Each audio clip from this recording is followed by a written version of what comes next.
A lonely road winds beneath a storm-dark sky toward the distant mountains of Beleriand, where old kingdoms fade and shadows gather beneath the earth. Greetings, traveler. I am Professor Aldrich, and tonight I invite you into one of the forgotten corners of Middle-earth, where nameless wanderers walked unseen beside the ruin of kings. Beyond the fires of war and the songs of heroes, there are older roads still, hidden beneath stone and silence. Come closer now, and listen carefully, for this tale begins where the light of the world grows thin. Rain drifted across the cold marshes of the mouths of Sirion, silver beneath a moon hidden behind torn clouds. The reeds whispered ceaselessly in the black water, bending beneath the wind that came from the sea, and beyond them the dark waves rolled against forgotten shores where no fires burned. Baranor moved carefully along a narrow causeway of stone and mud, his gray cloak heavy with rain and salt. He carried no banner and wore no bright mail like the lords of the Noldor in the songs. A plain sword hung at his side, weathered from long use, and over his shoulder rested a yew bow wrapped against the damp. He paused often to listen, for in those years after the Dagor Bragolach, even the empty lands of Beleriand had grown watchful and cruel. Wolves wandered farther south than ever before. Orc scouts prowled hidden paths beside the rivers, and the servants of Morgoth moved beneath cloud and darkness like rot spreading through a wounded tree. Ahead, half concealed among willow groves and mist, stood the hidden refuge of the Falathrim, who had escaped the ruin of Brithumbar and Eglarest. No walls marked the haven, no towers rose above the marsh. Only low huts of driftwood and stone crouched among the reeds beside channels, where narrow boats lay tethered in silence. A faint lantern burned near the landing place, hooded carefully against distant eyes, and beside it stood 2 sentries with long spears. They lowered their weapons when Baranor approached through the rain, though neither smiled at the sight of him. Smiles had become rare in Beleriand. One of the guards, an older elf with sea-gray eyes and a scar along his throat, stepped closer and muttered, "You were gone longer than Círdan's people reckoned." Baranor pulled back his hood, letting the rain run from his dark hair, and answered quietly, "The roads eastward are watched. Orc companies move near Aelin Uyl now. Something stirs beyond the ordinary raids." The older guard exchanged a glance with his companion before leading Baranor deeper into the hidden camp. Lantern light flickered faintly through the wet darkness, revealing weary faces gathered beneath rough shelters. Refugees from Dorthonion sat beside fisherfolk from the coast, and among them wandered children too young to remember the glory of the Noldorin kingdoms before the fires came. Somewhere nearby, someone sang softly in Sindarin, though the song faltered often, as though the singer no longer believed the ending. Baranor smelled wet ash, boiled roots, and sea brine mingling in the cold air. He had known fairer halls once in the hidden caves of Nargothrond, before he chose the harder life of a ranging scout. Yet lately even memory had begun to feel like a burden. Every ruined kingdom in Beleriand still lived inside the minds of those who survived them. At the center of the refuge stood a long shelter built beneath leaning pines, its roof stitched from sailcloth darkened by years of weather. Inside, maps lay spread across a heavy table weighted with stones and knives. 3 elves waited there in silence, while rain drummed overhead.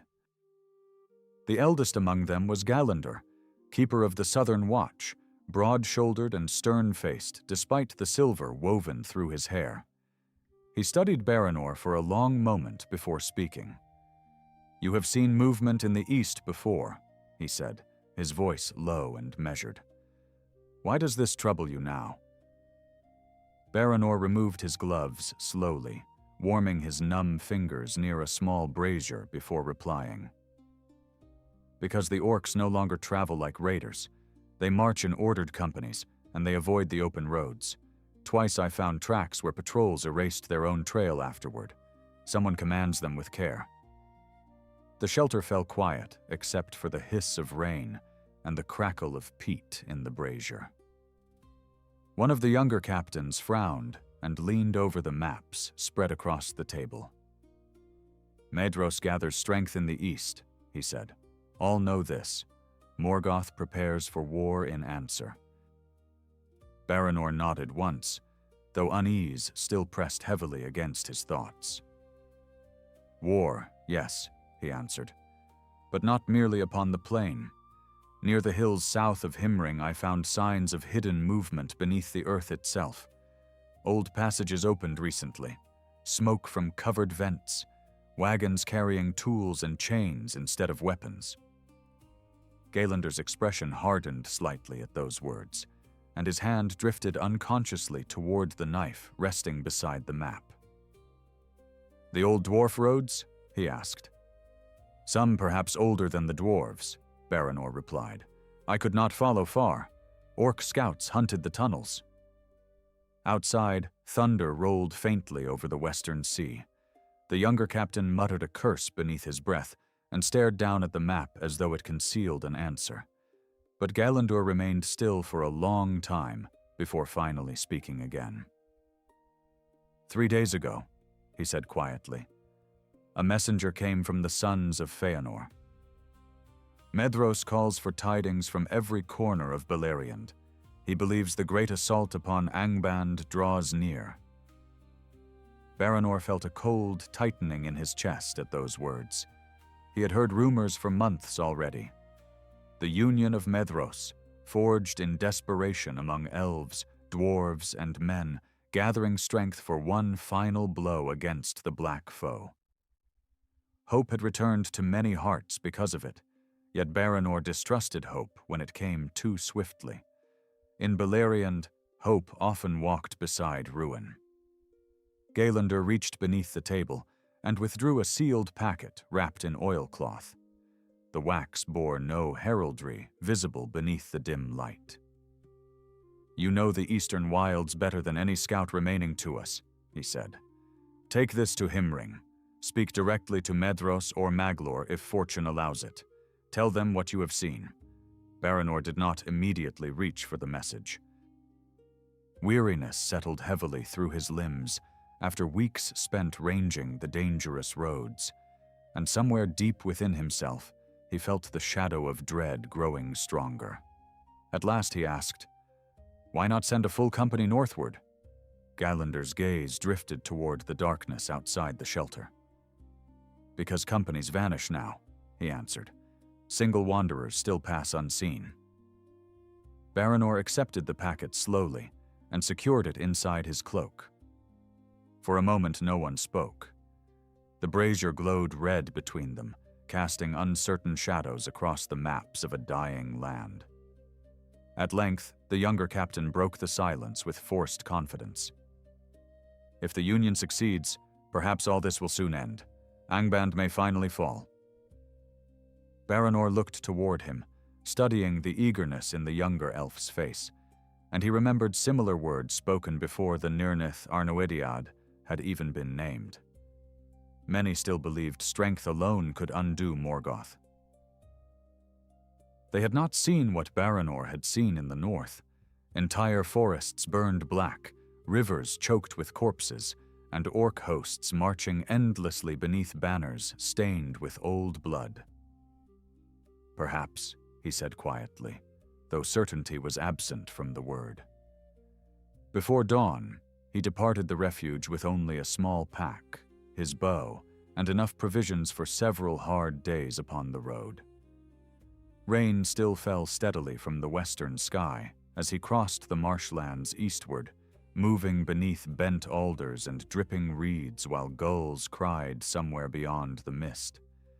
The world smelled of wet earth and cold salt water. Behind him, the hidden haven vanished quickly into fog and shadow, until no sign of it remained. That secrecy was its only defense now. As the morning dimly brightened, Baranor climbed higher ground overlooking the broad waters where Sirion met the sea. Far to the north lay the ruins of realms once mighty beyond reckoning, though little remained now except scattered survivors and broken strongholds resisting the dark. By midday, the rain lessened, though thick clouds still hung low across the sky. Baranor traveled swiftly through sparse woodland where ancient stones protruded from moss-covered earth like forgotten graves. Several times he halted to examine tracks crossing the muddy ground. Wolves. At least 6, perhaps more. Not ordinary beasts either, for their prints were broader and deeper than natural wolves, and the claw marks gouged sharply into the soil. He followed the trail cautiously until he discovered what they had fed upon. A dead orc lay half-concealed beneath thorn bushes, its throat torn open and its armor broken by enormous jaws. Flies buzzed thickly around the corpse despite the cold air. Baranor crouched silently beside it, studying the strange markings carved into the orc's leather harness. A red sigil, crude yet deliberate. He had seen it before near the hidden tunnels in the east. A sudden crack of branches echoed through the trees behind him. Baranor rose instantly, sword already half-drawn, his pulse tightening like a bowstring. Through the wet undergrowth stumbled a bent figure, wrapped in a torn brown cloak, clutching one arm tightly against his chest. At first, Baranor mistook him for an old man, but then the stranger lifted his face and revealed the heavy features of a dwarf beneath a rain-dark hood. Blood stained his beard black near the shoulder where an arrow had pierced him. The dwarf stopped upon seeing Baranor and reached weakly for the axe hanging at his belt. "Stay back, elf," he growled through clenched teeth. "I've no strength left for another fight." Baranor studied him carefully for a moment before lowering his blade slightly. "Then perhaps," he said, glancing toward the dead orc nearby, "we are hunted by the same enemy." The dwarf swayed where he stood, boots sinking into the wet leaves, and for a moment Baranor thought he might collapse outright.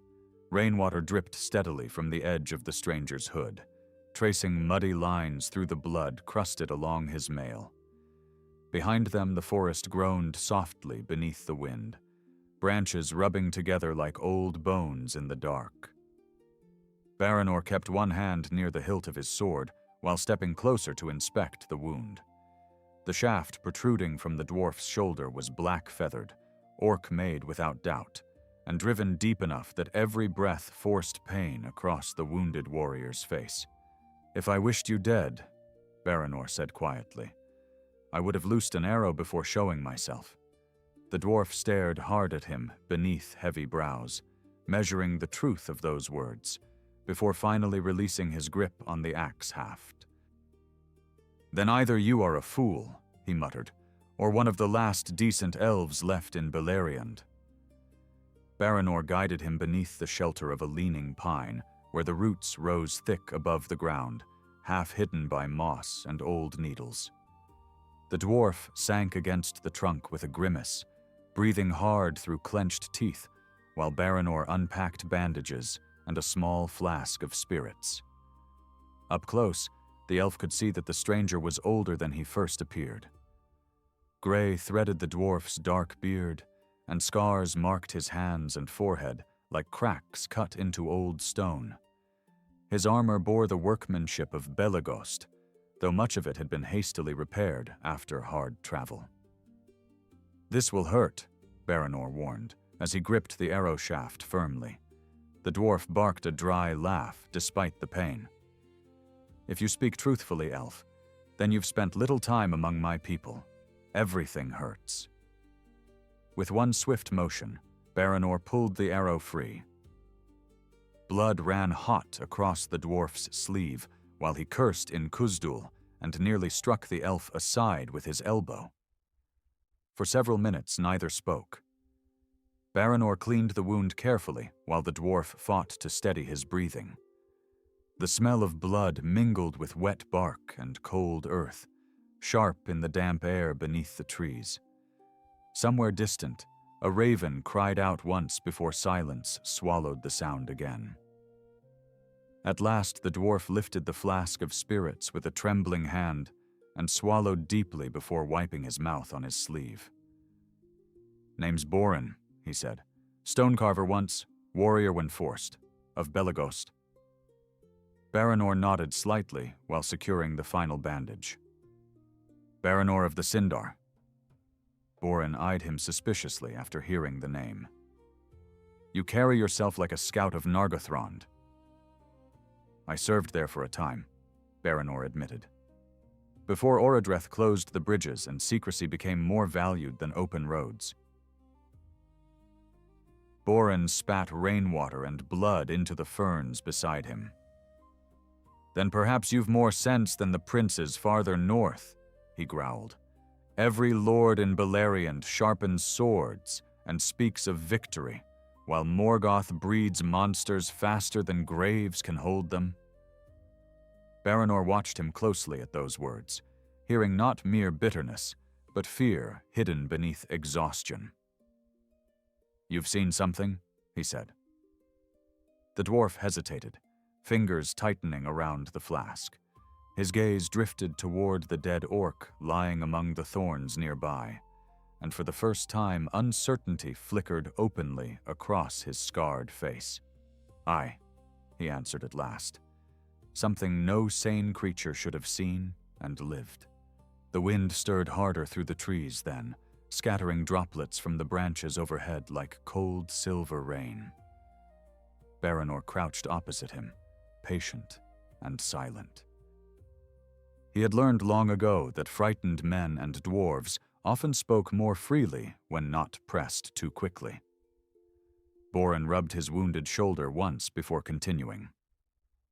3 weeks past, I traveled east with a small company from Belagost, he said. Not warriors alone. Smiths, tunnelmen, engineers. We were answering summons from Medros. The sons of Feanor prepare for war, and they seek every forge and hammer still standing. His voice darkened as memory returned. We crossed near the southern hills beyond Himring, where old caverns run beneath the earth. There we found signs of orc digging, fresh-cut stone, smoke vents hidden among the rocks. We thought at first they merely burrowed like rats. He paused, jaw tightening hard. Then we discovered they were widening ancient passages large enough to move an army unseen. A cold weight settled in Baranor's stomach.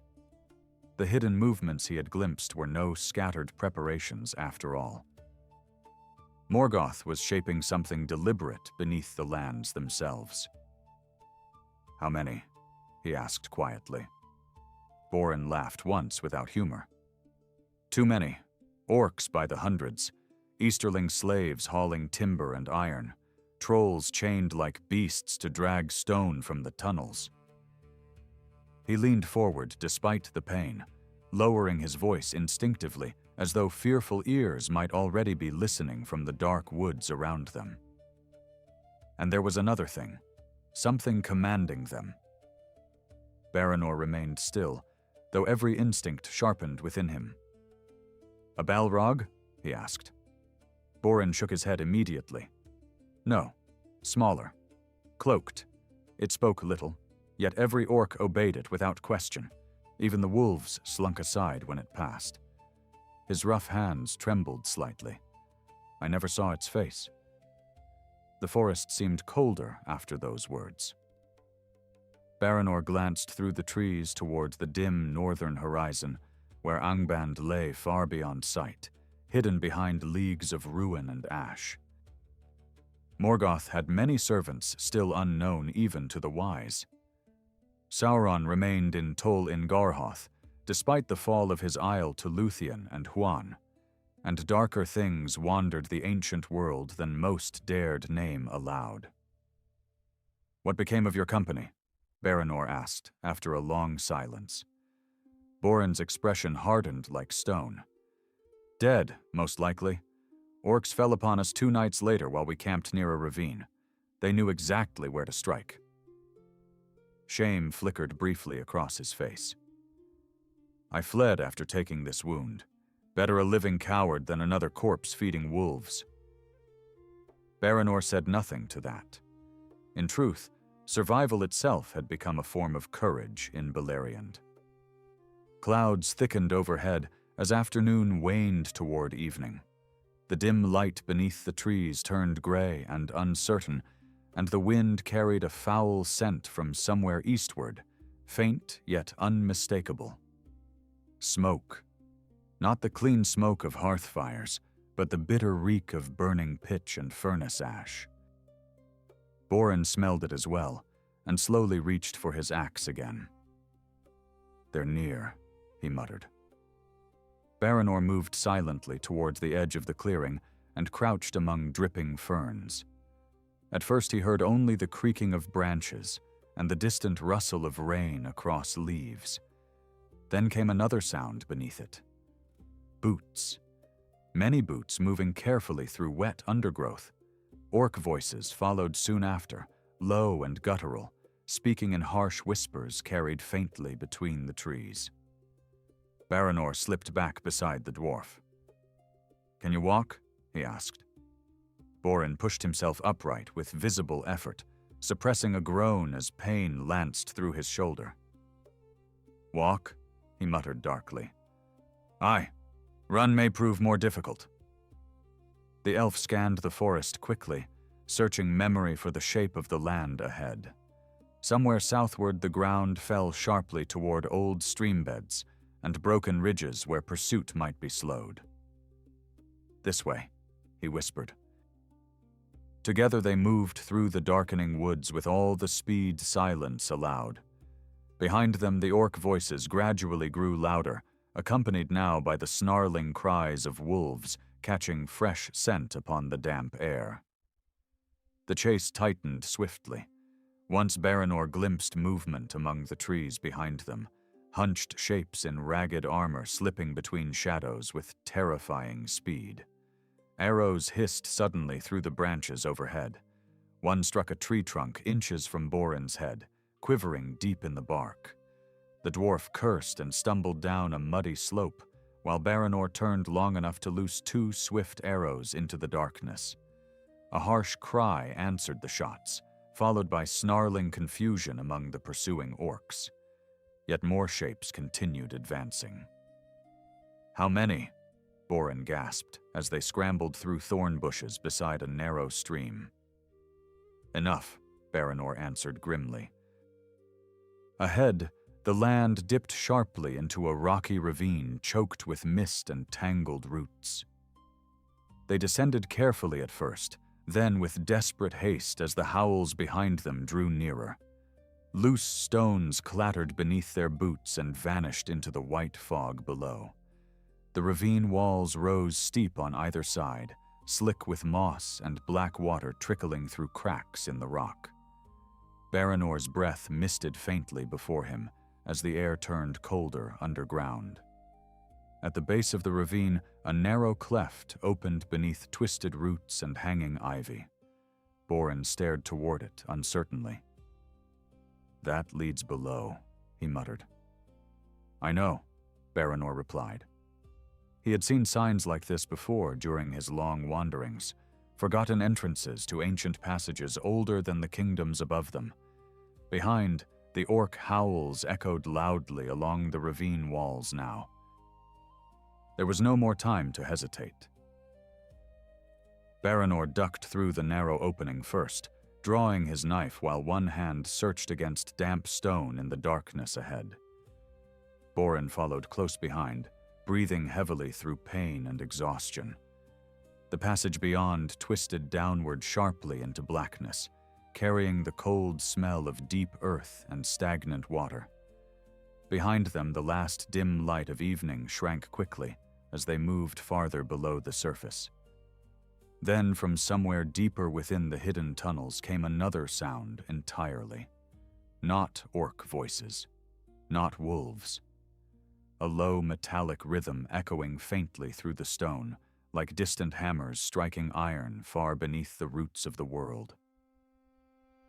The tunnel descended steeply beneath the hills, twisting through ancient stone worn smooth by forgotten waters, long vanished from the world above. Baranor moved slowly through the darkness with one hand against the damp wall, his hearing straining toward every faint sound ahead. Behind him, Borin breathed unevenly, each breath edged with pain from the wound in his shoulder, though the dwarf uttered no complaint now. The air had changed beneath the earth. It smelled of cold iron, soot, and something older still, a stale heaviness that reminded Baranor of tombs abandoned for centuries.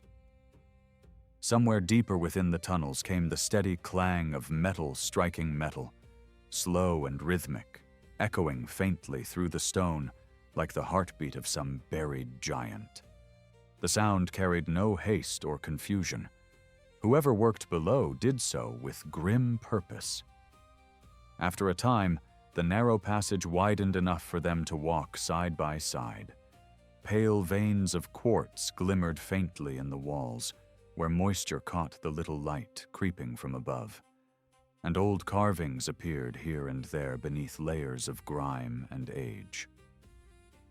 Baranor paused beside one weathered pillar half swallowed by the rock itself. Dwarven runes had once been cut there, though many were broken or scarred away by tools more recent and crueler. Borin stepped closer, running rough fingers carefully across the stone. "Belegost work," he murmured. "Very old. Older than the rising of Gondolin, I'd wager." His voice lowered uneasily. "These roads were abandoned long ago. My people sealed many such passages after dragons first bred in the north." Baranor glanced into the dark ahead.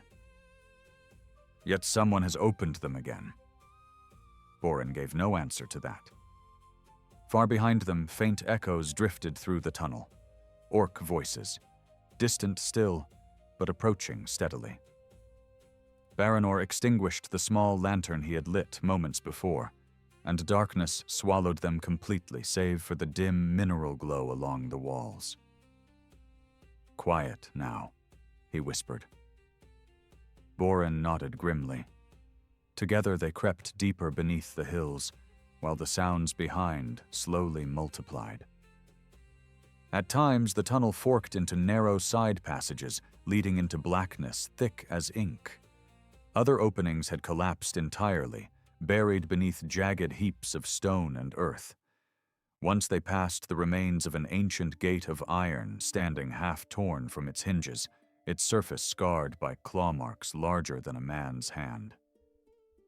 Borin stared at those gouges with visible unease. "Trolls," he muttered, "or worse." The deeper they traveled, the warmer the air became. A faint orange glow now flickered somewhere ahead, pulsing weakly against distant walls like firelight glimpsed through fog. Baranor slowed immediately and crouched beside a bend in the passage. Voices drifted toward them, rough and guttural. Orcs, several at least. He glanced toward Borin and raised 2 fingers silently before drawing his bow. The dwarf shifted his grip upon the axe despite the pain in his wounded arm. Together they edged forward until the tunnel opened suddenly into a vast cavern beyond. Baranor stopped at once, breath catching despite himself at the sight before him. The cavern stretched enormously beneath the earth, larger than many halls built by elves or men above ground. Rough scaffolds climbed the stone walls while furnaces blazed below, filling the air with smoke and bitter heat. Hundreds moved within the chamber. Orcs hauled timber and chains across the cavern floor, while bent Easterling slaves dragged carts of stone beneath whip and spear. Great iron cages stood near the far wall, some empty, others holding snarling wolves with pale eyes gleaming in the firelight. At the cavern's center rose a massive opening descending still deeper underground, and from it came the ceaseless thunder of hammers and grinding stone. Baranor's stomach tightened coldly as he understood at last what Morgoth's servants had built here. This was not merely a hidden road. It was an army passage stretching beneath eastern Beleriand itself. Borin crouched beside him in silence, his face pale beneath soot and weariness. "Durin's bones," he whispered hoarsely. "No wonder our patrols vanished."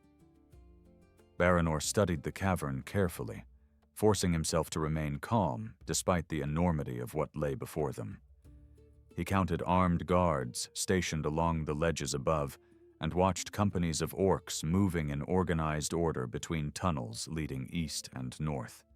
Supplies, weapons, timber for siege works.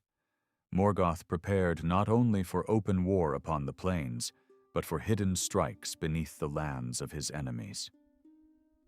"If this reaches Himring unseen," Baranor murmured, "Medros may find Angban's armies already behind him before battle is joined."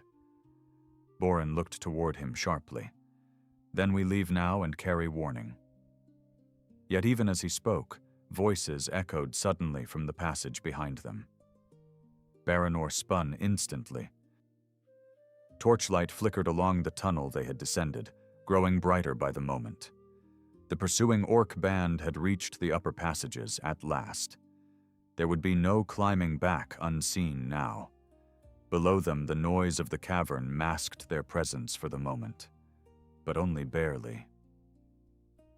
Borin swore softly beneath his breath and tightened his grip on the axe. "Trapped like badgers," he muttered. Baranor's gaze moved quickly across the cavern below until it settled upon a narrow stone stair carved into the far wall, half concealed behind hanging chains and smoke. It descended toward lower tunnels near the central shaft. Dangerous, perhaps, yet safer than remaining where they were. "There," he whispered. "Move carefully. If alarm spreads, we die before crossing half this hall." They descended slowly through shadows and furnace smoke, while chaos thundered all around them. Orc overseers barked orders in harsh tongues, while sparks spiraled upward from great forges carved directly into the rock. The heat struck Baranor heavily after the cold tunnels above, carrying the stink of sweat, ash, and burning coal thick enough to taste upon the tongue. Twice patrols passed near enough that he could see old blood dried upon their armor. Yet fortune, or perhaps merely the confusion of the cavern itself, kept him and Borin unseen. They moved between stacked crates and heaps of chain until at last they reached the narrow stair descending beside the central shaft. Looking downward, Baranor saw only darkness and distant red glows far below. As they began descending, a cry suddenly rang out across the cavern behind them. One of the orcs above had discovered the bodies of scouts Baranor had slain during the chase through the woods. Harsh horns blared almost instantly through the underground halls. The entire cavern shifted into violent motion. Guards seized spears and rushed toward the upper tunnels while wolves howled furiously from their cages. "Faster," Baranor hissed. Borin descended beside him as swiftly as his wound allowed, boots striking sparks from the stone stairs. Above them, heavy footsteps thundered now across the ledges. Orcs shouted conflicting orders in growing confusion, though none yet seemed certain where the intruders had gone. The stair eventually opened onto another level far below the cavern. Here the air grew hotter still, and thin streams of foul water ran through channels carved into the floor. The tunnels were broader now, clearly intended for the movement of large companies. Baranor knelt beside fresh tracks impressed in the muddy stone. Not orcs this time. Men. hundreds of them marching recently toward the west. Easterlings, perhaps, hidden beneath the earth while Morgoth's enemies watched the northern plains. Borin crouched beside him, breathing hard. "These roads run farther than we guessed," he said. "Far enough to strike the rear of any army gathering against Angband." Before Baranor could answer, another sound drifted toward them through the tunnels ahead. Singing. Both froze immediately. The voices were low and weary, speaking in a language of men unfamiliar to Baranor. He motioned Borin into the shadows beside the wall as a line of prisoners slowly emerged around the bend ahead. Nearly 30 of them shuffled through the passage beneath Orc guard, chained wrist to wrist.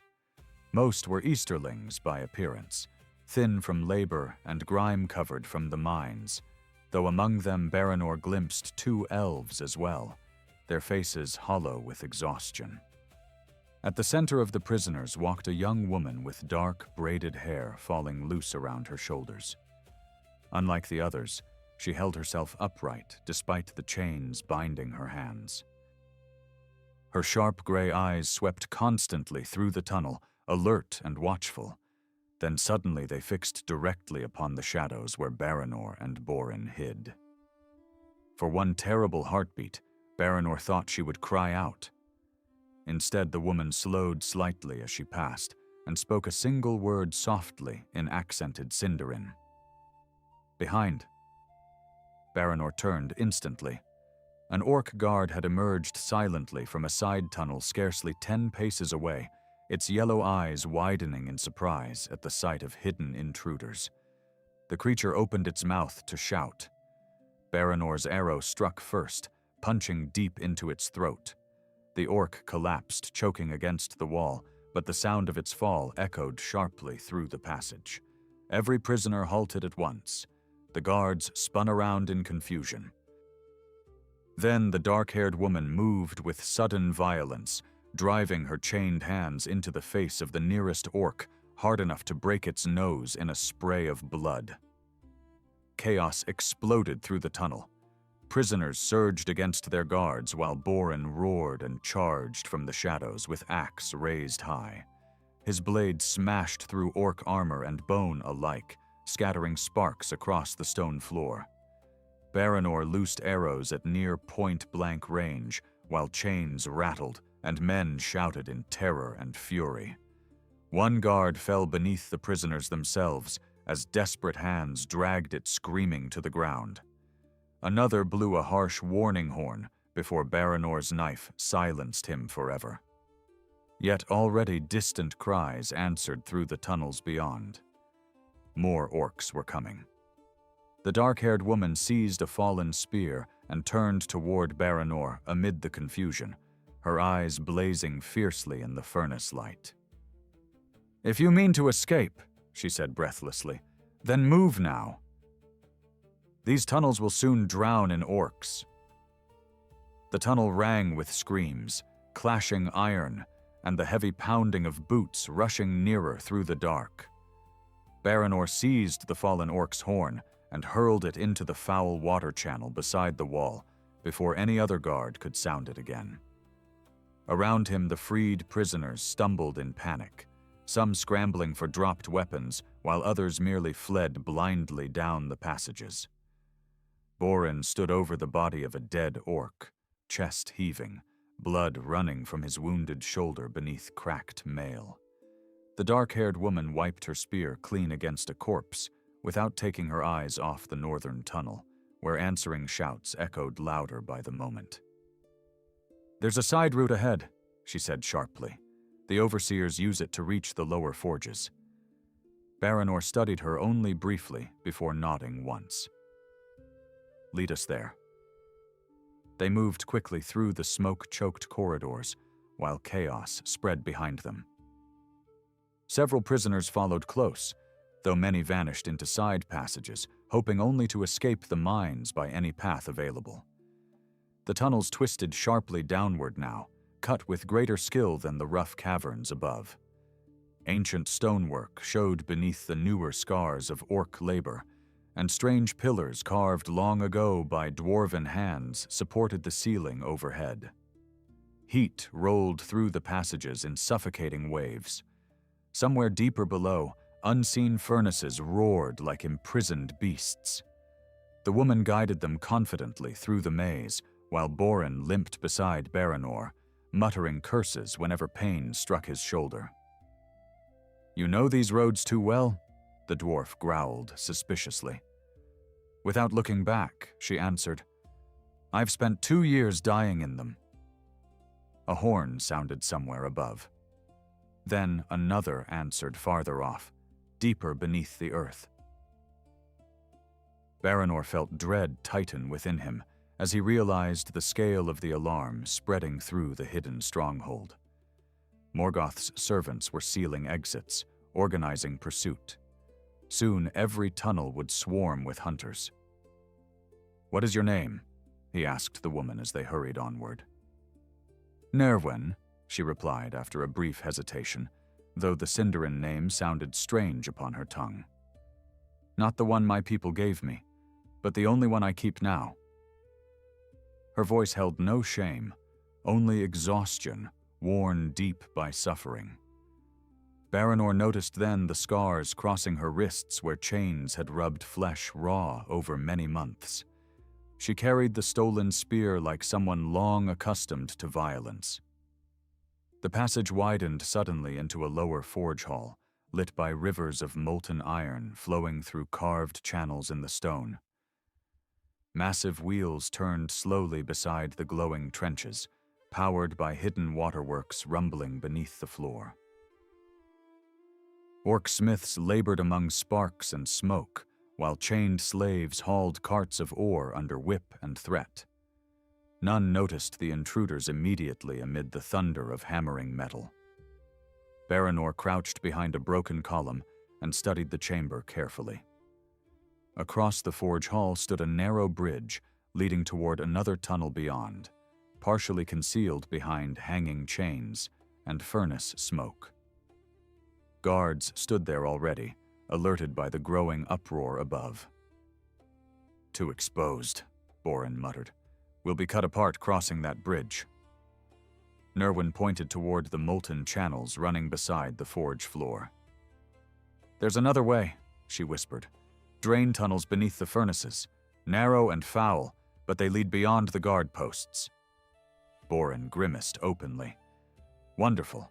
Dying beneath mountains inside a river of filth, just as the songs foretold." Yet there was no time to argue. Orc patrols were already appearing along the upper ledges, searching the forge below with snarling wolves straining against iron leashes. Baranor nodded sharply. "Go." They slipped from cover and descended toward the lower channels, while furnace smoke cloaked their movement from the guards above. The drain tunnel entrance proved little more than a jagged opening half hidden behind grinding machinery. Hot black water surged through it ankle deep, carrying ash, blood, and fragments of broken ore into darkness below. The stench struck like a physical blow. Borin muttered something harsh in Khuzdul, but followed nonetheless, stooping low beneath the rough ceiling as they entered the narrow passage. Behind them, angry cries suddenly erupted from the forge hall. One of the wolves had caught their scent at last. "Move faster," Baranor hissed. Echoes of pursuit followed instantly. The snarling of wolves reverberated through the confined tunnel, while iron-shod boots clattered against stone behind them. The drain passage twisted sharply downward through suffocating heat and darkness. At times, the ceiling lowered so much they were forced to crawl through the foul water, while steam hissed from cracks in the walls around them. Baranor's lungs burned with every breath. Ahead, Nerwen moved swiftly, despite the chains still hanging broken from one wrist, guiding them by memory through the maze below the forges. Borin lagged farther behind now, weakened steadily by blood loss and exhaustion. Several times he stumbled heavily against the walls, leaving smears of dark blood upon the stone. Yet he pressed onward grimly without complaint. Behind them the wolves drew closer. Baranor could hear their claws scraping wildly across the wet tunnel floor. At last the passage opened abruptly into a vast natural cavern deep beneath the forge levels. Cold air rushed against them there, carrying the smell of underground water and ancient stone untouched by furnace smoke. A black lake stretched across the cavern floor, its surface still as polished glass beneath scattered reflections of dim firelight from cracks high above. Jagged columns of rock rose from the water like the trunks of some petrified forest. For a moment all three halted, breathing hard in the sudden silence. Then a growl echoed from the drain tunnel behind them. The wolves had reached the cavern entrance. Baranor turned immediately, arrow already drawn. The first wolf burst from the darkness with terrifying speed, larger than any natural beast, its pale eyes burning fiercely in the gloom. Baranor's arrow struck deep into its chest but failed to stop the charge. The creature slammed into him with enormous force, driving him hard against the cavern wall. Its jaws snapped inches from his throat while foul breath filled his lungs. He drove his knife upward desperately beneath its ribs. Black blood sprayed across the stone. The wolf shrieked and twisted away just as another lunged from the tunnel mouth behind it. Borin met this one head-on with a roar, his axe cleaving through skull and bone in a single brutal stroke. More shapes crowded behind them. Orc voices followed close now, harsh and triumphant. Nerwin seized a dropped spear from beside the lakeshore and thrust it into the mouth of another wolf, scrambling through the tunnel. "There are boats here sometimes," she shouted over the chaos, "used by the overseers to cross the water." Baranor glanced quickly across the dark lake. At first he saw nothing. Then, far along the rocky shore, half concealed beneath hanging shadows, rested a narrow wooden skiff tied beside an ancient stone landing. "There," he cried. They broke away at once, sprinting across the uneven cavern floor while wolves and orcs poured from the tunnel behind them. Arrows hissed through the darkness. One struck sparks from the stone beside Nerwin's feet, while another buried itself in Borin's shield. The dwarf staggered but kept moving, breathing like a wounded bull. Behind them, the pursuing orcs spread out along the cavern shore, trying to cut off their escape. Baranor reached the skiff first and hacked desperately at the mooring rope, while Nerwin shoved the boat into the black water. Borin turned at the edge of the shore, planting his feet wide despite exhaustion, and hurled his axe with all the strength remaining in him. The weapon spun end over end through the gloom and smashed into the chest of an orc captain leading the pursuit. The creature toppled backward into the lake with a scream. "Get in!" Baranor shouted. They scrambled into the skiff just as arrows began striking the water around them. Nerwin seized the oars and pulled hard, while Baranor pushed away from shore with a broken pole lying nearby. The little boat drifted quickly into darkness across the underground lake. Behind them, furious cries echoed endlessly through the cavern, while orc torches flickered along the distant shore like swarming fireflies. Borin collapsed heavily against the side of the skiff, blood running freely once more down his arm. His face had turned deathly pale beneath his beard. "You're bleeding badly," Baranor said grimly. The dwarf laughed weakly, despite the pain. Sharp-eyed for an elf. The farther they drifted across the lake, the quieter the cavern became. Soon only the splash of oars and Borin's strained breathing disturbed the darkness around them. Above, thin cracks in the stone ceiling revealed faint glimmers of distant red fire from the forge levels far overhead. Yet beneath those reflections the black water remained utterly still. Baranor felt unease creeping through him again, deeper now than fear of orcs alone. Ancient places beneath Middle-earth often held things older than the wars of elves and Morgoth. He sensed it in the silence surrounding the lake. Even the pursuing wolves had refused to enter the water. Nerwin slowed the boat suddenly and stared ahead into the darkness. "Do you hear that?" she whispered. At first, Baranor heard only the faint dripping of water from unseen heights above. Then another sound emerged beneath it. Slow, deep, rhythmic, a heavy breathing unlike any creature he had ever known. The black water ahead began to ripple gently outward in widening circles. Borin struggled upright at once, eyes narrowing toward the unseen darkness before them. "By Mahal," he muttered hoarsely. "What have they buried down here?" The ripples spread slowly across the black water, widening beneath the skiff until the little boat rocked uneasily in the dark. No wind stirred within the cavern. The movement came from below. Baranor remained frozen, with one hand resting upon the hilt of his knife, while his eyes searched the darkness ahead for any shape or glimmer.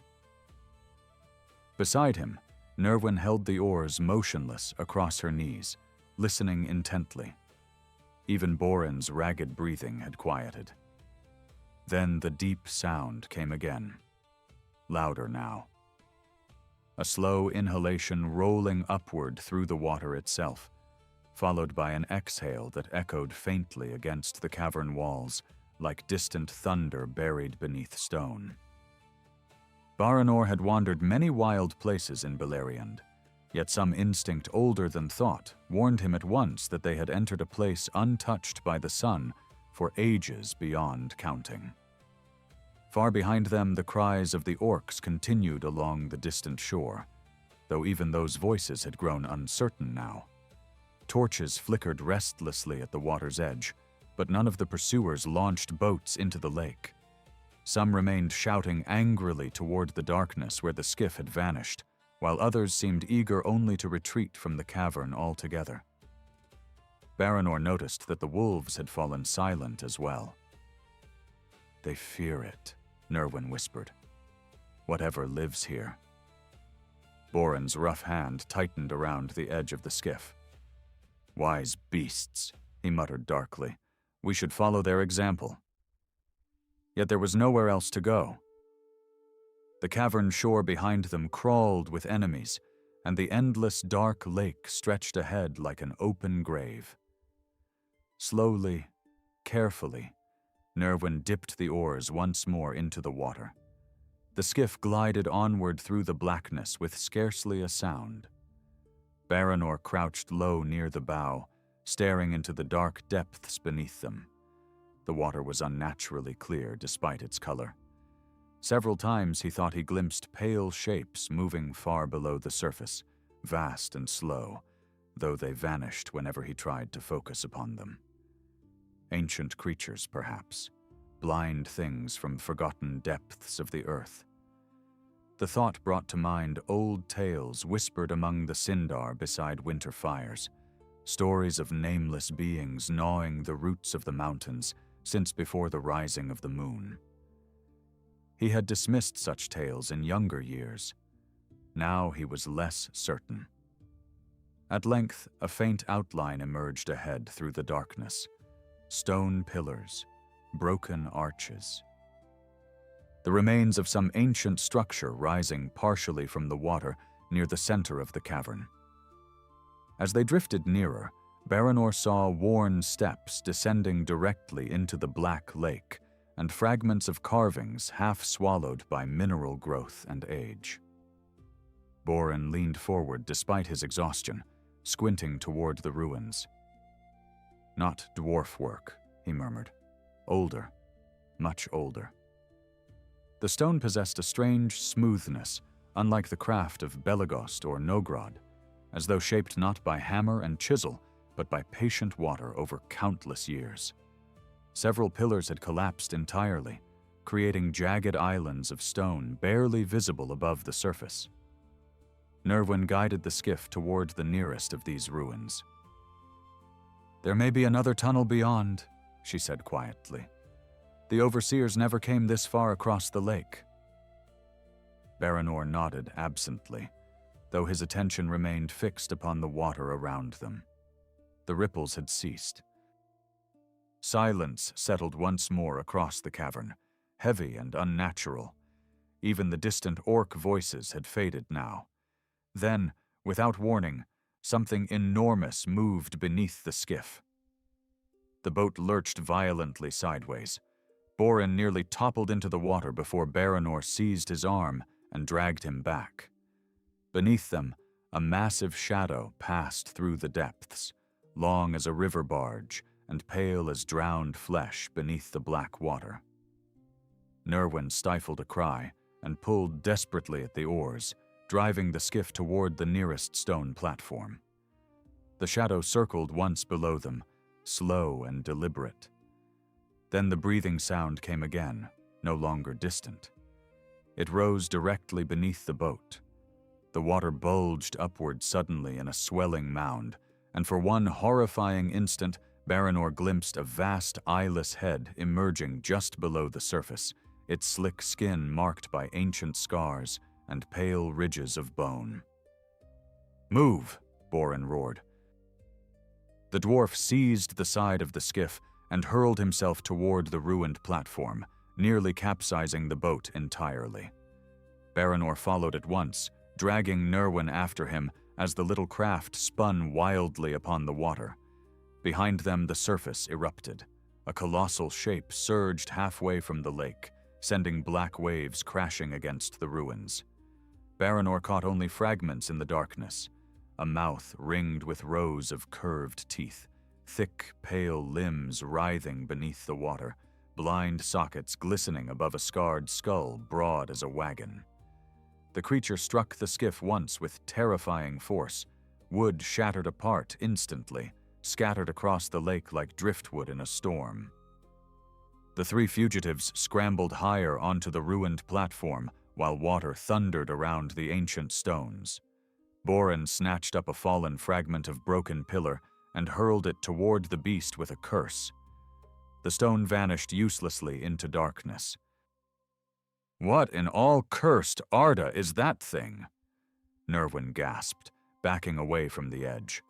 Borin's face had gone pale beneath his beard. "Something that should have remained buried," he answered hoarsely. The creature circled below the ruins now, immense shadows shifting beneath the surface around them. Yet it did not climb fully onto the stone. Perhaps the ancient platform rose beyond the reach of the deeper water. Perhaps even that monstrous thing feared something older, hidden within the ruins themselves. Baranor forced himself to breathe steadily while studying their surroundings. The platform connected to a narrow stair carved upward through the broken arches toward higher ground beyond. Most of it remained intact, despite the age of the ruins. "This way," he said quickly. "Before it returns." They climbed at once, boots slipping upon wet stone while black water crashed below.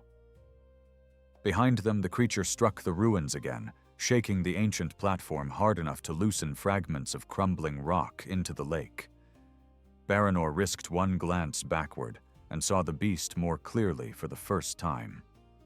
Its body resembled neither fish nor serpent fully, but some ancient corruption between both forms, swollen and twisted by endless darkness beneath the earth. Pale scars crossed its flesh like old burns. Iron chains still hung from one massive limb, broken long ago. "They tried to tame it," Nerwin whispered in horror as she saw the chains. Borin spat angrily onto the stone steps. "Or feed prisoners to it," he growled. "That seems more fitting for Morgoth's servants." They climbed higher into the ruins, until at last the stair opened onto a broad terrace overlooking the underground lake far below. Here, the air felt colder again. Ancient columns surrounded the terrace, many cracked or leaning dangerously with age, and strange carvings covered the walls beyond layers of mineral deposits and moss-like growths pale as bone. Baranor approached one cautiously. The symbols were unfamiliar even to him, older than Sindarin craft, and unlike the angular runes of the dwarves, spirals, waves, stars descending beneath the earth. He felt suddenly as though unseen eyes watched them from the darkness between the pillars. Borin collapsed heavily against a column, pressing one hand to his wounded shoulder. Blood seeped steadily through the bandages now. "We cannot keep running much longer," he said through clenched teeth. "Another hard fight and I'm finished." Nerwin knelt beside him and carefully inspected the wound in the dim light filtering from cracks overhead. Her expression tightened immediately. "The arrow carried poison," she murmured. "Not enough to kill quickly, but enough to weaken you." Borin laughed bitterly, thought the pain seemed unusually generous. Baranor turned away from the terrace edge and scanned the surrounding ruins. Somewhere beyond this place, another exit had to exist. Ancient structures were never built without roads leading in and out. As he searched among the broken columns, a faint light flickered briefly in the distance ahead. Not furnace fire this time. Blue-white and cold, vanishing almost as soon as it appeared. Baranor narrowed his eyes. "Did either of you see that?" he asked quietly.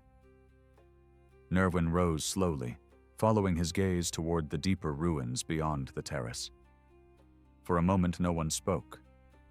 Then the light appeared again farther within the darkness, moving silently between the pillars like a wandering lantern. Yet no footsteps accompanied it. No voice. Only silence. Borin gripped his axe once more despite trembling hands. "If orcs await us ahead," he muttered, "I almost welcome them now."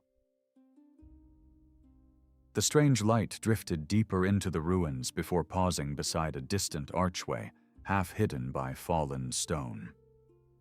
There it remained motionless, pale and cold against the darkness, as though waiting.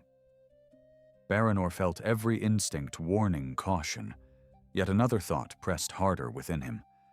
Someone, or something, knew these ruins far better than they did.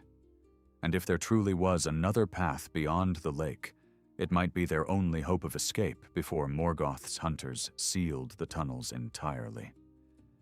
At last he drew a slow breath and tightened his grip upon his bow. "Stay close," he said quietly. "Whatever waits ahead, we face it together." Then he stepped into the ancient darkness beyond the terrace, following the pale, wandering light deeper beneath the roots of Beleriand. The pale light drifted soundlessly between the ruined pillars, never bright enough to fully banish the darkness around it. Baranor followed at a cautious distance, boots scraping softly across ancient stone slick with moisture and age. Behind him, Borin limped heavily, despite every effort to hide his weakness, while Nerwin remained alert with spear in hand, glancing often toward the shadows beyond the broken arches. The deeper ruins stretched farther than any of them had expected. Narrow corridors opened into flooded chambers, and shattered stairways descended into black depths, where cold water echoed faintly below. Strange carvings covered many of the walls now, more elaborate than those near the lake. Baranor traced one briefly with his fingers as he passed. A line of tall figures beneath stars, their hands raised toward the western sea. "What place is this?" Nerwin whispered. Borin shook his head grimly. "Something forgotten before even the first halls of Belegost were carved." The wandering light paused ahead beside a narrow archway untouched by collapse. Beyond it stretched a long hall lined with cracked pillars carved in shapes resembling waves or twisted roots. The air there felt colder still. Baranor sensed no living presence nearby, yet unease crawled steadily along his spine. He stepped through the arch carefully, arrow knocked upon the string, and at once the pale light vanished entirely. Darkness swallowed the hall. Borin swore under his breath, while Nerwin raised the stolen orc torch she had carried unlit since leaving the forge tunnels. Baranor struck flint quickly against his knife, and weak fire sprang trembling into life. Orange light spilled across the hall, revealing dust, fallen stone, and silence untouched for countless years. Then a voice spoke from the darkness ahead. "You walk dangerous roads, children of the upper world." All three spun instantly toward the sound. Near the far end of the hall stood a figure cloaked in gray robes, faded almost white with age. At first, Baranor mistook him for one of the wandering Avari of the east, for his face was hidden beneath a deep hood, and his form seemed lean as any elf. Yet something about him felt older, stranger. The pale light had not vanished after all. It glimmered faintly from a crystal staff resting in his hand. Borin raised his axe, despite trembling exhaustion. "Name yourself," the dwarf growled. The figure inclined his head slightly before answering. "I am called Tathrin, by those who still remember names here below." Baranor studied him carefully. The Sindarin name meant Willow Shadow, though the voice beneath the hood carried an accent unlike any realm of Beleriand he knew. "You are no servant of Morgoth," Baranor said cautiously. Tathrin gave a dry smile, barely visible beneath the hood. "If I were, you would already stand in chains beside the furnaces." His pale eyes shifted briefly toward Borin's wounded shoulder. "And your companion would not survive another hour." Nerwin stepped closer to Baranor, lowering her voice. "Can we trust him?" she whispered. Before Baranor could answer, Tathrin turned and began walking slowly deeper into the ruins. "Trust matters little now," he said without looking back. "Your enemies already searched the upper passages. Come if you wish to live." For several tense moments, none moved. The distant echoes of the underground lake carried faintly through the halls behind them, mingled now with far-off horns and shouting from the orc strongholds. Morgoth's servants were still hunting. At last, Borin grunted painfully and lowered his axe. "I dislike mysteries," he muttered, "but I dislike dying in tunnels even more." Baranor nodded once. Together they followed the gray figure through the ancient ruins, while torchlight danced uneasily across forgotten walls. Tathrin walked with surprising swiftness despite his apparent age, moving through the maze as though every stone had long been familiar to him.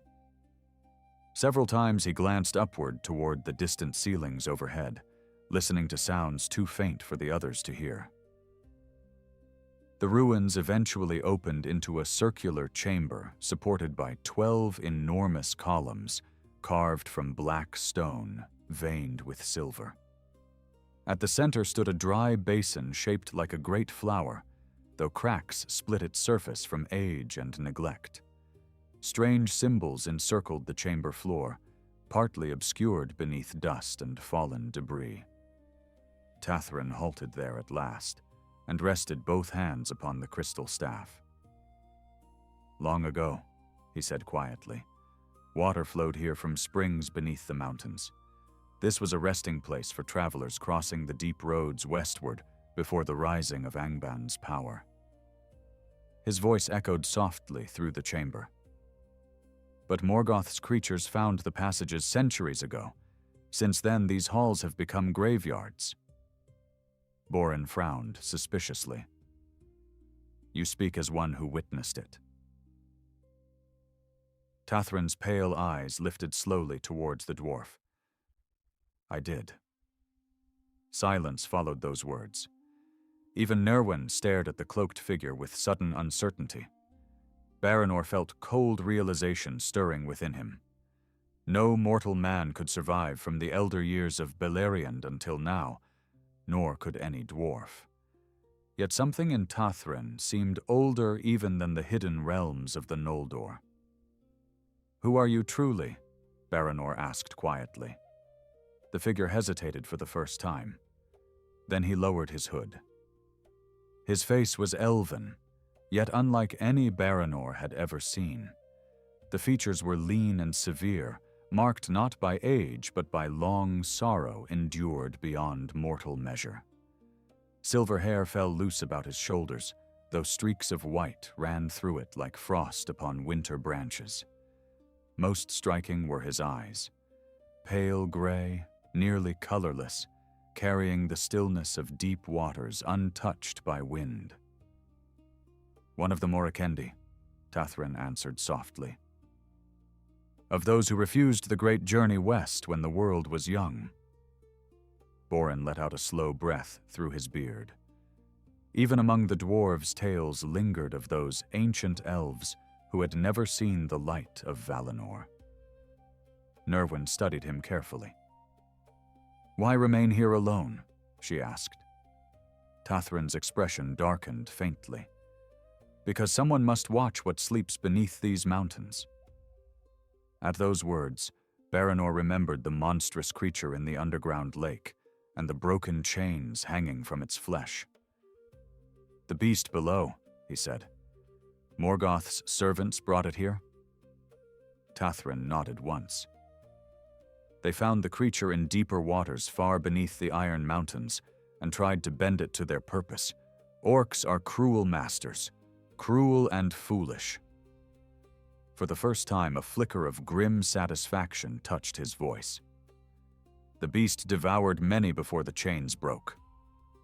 Borin gave a rough bark of laughter despite exhaustion. "At least something beneath these hills still possesses proper judgment." Tathrin moved toward the far wall of the chamber, where a narrow passage sloped upward into darkness. "This road leads west beneath the hills," he said. "It rises eventually near the forests of southern East Beleriand. If you move swiftly, you may yet escape the tunnel network before Morgoth's captains seal every exit." Baranor stepped forward immediately. "Then we must go now." Yet Tathrin remained still, his pale gaze fixed upon the elf. "You carry warning for the sons of Feanor," he said quietly. Baranor stiffened. "How do you know that?" The ancient elf smiled faintly. "Because Morgoth's hidden war beneath the earth concerns only one thing now, the great assault gathering in the north. The enemy fears Medros enough to hide armies beneath stone." A heavy silence settled over the chamber. Far away, faint tremors rolled through the ruins, as though enormous machinery turned somewhere in the deep tunnels below. Tathrin's expression grew grave. "You have seen only part of what Morgoth prepares," he continued. "The tunnels stretch farther than you know. Entire hosts move through them even now toward secret exits south of Himring and east of the March of Medros." Nerwin's face tightened. "Then the Union walks into a trap." "Yes," Tathrin answered simply, "though perhaps not the trap Morgoth intends." His pale eyes shifted toward Baranor again. "There is still time to carry warning if courage and fortune remain with you." Borin suddenly staggered hard against one of the black columns, blood splattering across the stone floor. Nerwin caught him before he collapsed fully. The dwarf's face had turned ashen beneath his beard, and fever burned brightly in his eyes now. "The poison spreads," she said urgently after touching the wound. "He won't survive long without proper herbs or a healer." Borin tried to wave her concern aside, but nearly fell again. Tathrin watched silently for a moment before lifting the crystal staff. "There are healing springs farther west along the hidden road," he said. "Ancient waters untouched by the poisons above. If we reach them before the fever worsens, your companion may yet live." "We?" Baranor asked. Tathrin looked toward the dark passage leading westward, listening to distant echoes none of the others could yet hear. "The hunters draw nearer," he said softly, "and there are paths ahead that only I remember." Then, far beyond the chamber, a deep horn sounded through the underground ruins. Not the harsh cry of orcs this time, but something lower and more terrible. Boren's weary face hardened instantly at the sound. "Troll horns," he muttered. "They're bringing the cave trolls into the search now." The echoes rolled endlessly through the ancient halls, while dust drifted slowly from the cracked ceiling overhead. Tathrin extinguished the crystal light at once, plunging the chamber into near darkness, save for the trembling orc torch in Nerwin's hand. "Then we must leave immediately," he whispered. "For if the trolls reach these ruins before dawn beneath the earth, none of us will see the sun again." They departed the ancient chamber in haste, following Tathrin into the western passage, while the echoes of troll horns rolled through the buried halls behind them. The tunnel climbed steadily upward beneath the mountains, narrower than the great orc roads below, and far older by the look of it. The walls curved smoothly overhead, shaped with a craft unlike the harsh angles favored by dwarves or the fortress work of the Noldor.